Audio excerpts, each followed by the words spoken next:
I'm Linda Chavez. I am going to be the Master of Ceremonies today for an especially important conference. I am very familiar with this body, having served for 4 years as the U.S. expert to the United Nations Human Rights Subcommission, which meant just around the corner. We are here today to discuss the massacre that occurred on September 1st, 2013.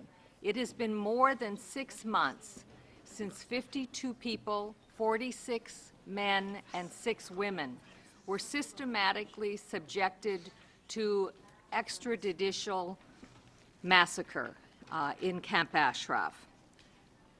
We have had extensive testimony from witnesses who were there and present during the attack, which included more than 120 uniformed soldiers who came into Camp Ashraf and systematically went house to house, bringing about residents, putting them in a central place, handcuffing them, and then executing them with shots to the head and to the neck. We have photographs of this occurrence, we have videotape representations, and we have the actual witnesses who saw this attack. Despite this abundant evidence, the response of the international community has been mostly silence. Yes, some governments, including my own government of the United States, have condemned the killings. The United Nations has expressed its horror at what took place, but there has been no systematic call for an investigation by an independent group that could, in fact, assess who it is that committed these crimes and seek some form of justice for those who killed innocent men and innocent women in what has been a modern tragedy and massacre.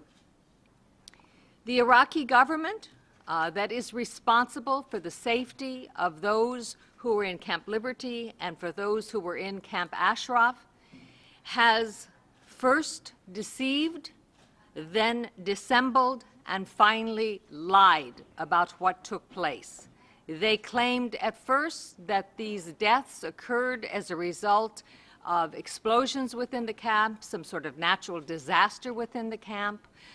Then they claimed that, in fact, the massacres occurred as a kind of retribution from the residents who still remained in the camp. They were unwilling to acknowledge that without their complicity and, in fact, perhaps their direct contribution, these massacres could not have taken place. For those of you who are familiar with the situation in Iraq and the situation surrounding Camp Ashraf, it is essentially a camp that is surrounded by the Iraqi military. No one goes in, no one goes out without the knowledge of the Iraqi government and without the permission of the Iraqi government.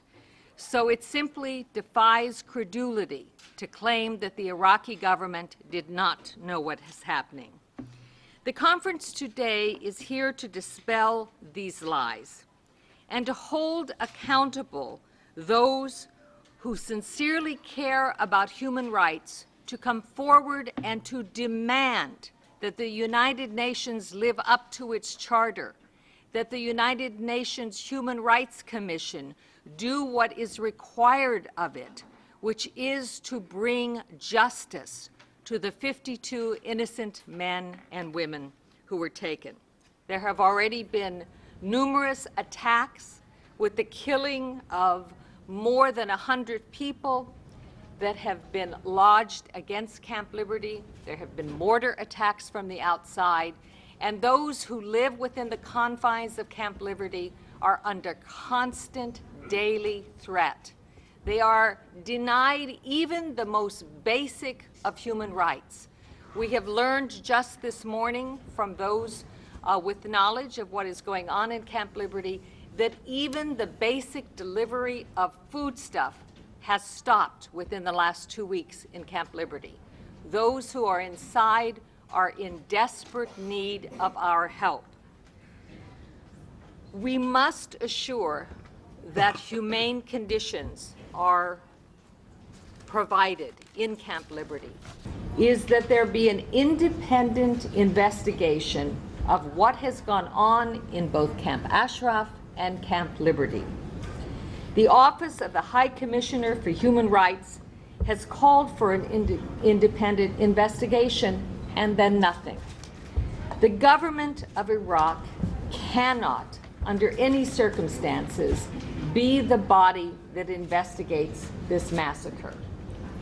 As I have said, we have ample evidence just by the fact that this is essentially an area that is controlled entirely by the Iraqi military, that nothing could take place either at Camp Ashraf or today at Camp Liberty without the involvement of the Iraqi government. The government, therefore, cannot be the body to investigate what has taken place. There has been no investigation of the attacks that occurred in July of 2009 or in April of 2011. The failure to independently investigate those attacks were directly responsible for the fact that an attack occurred on September 1st, 2013. All of this takes place against the backdrop of a continued human rights violations in the country of Iran. So today we will hear from a distinguished panel of experts, and they will be able to tell you in more detail what has occurred and to ask for your help. Because without your help, without an outcry from those in this room who believe in the principles of human rights, who believe in the principles that every individual is to be protected and their human rights observed, no justice can take place and further bloodshed will come about.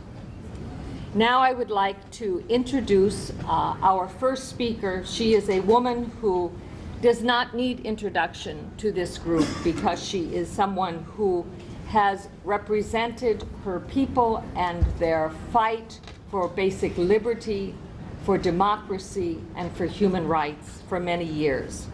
I am proud to present to you the President-elect of the National Council of Resistance of Iran, Madame Mariam Rajabi. Thank you.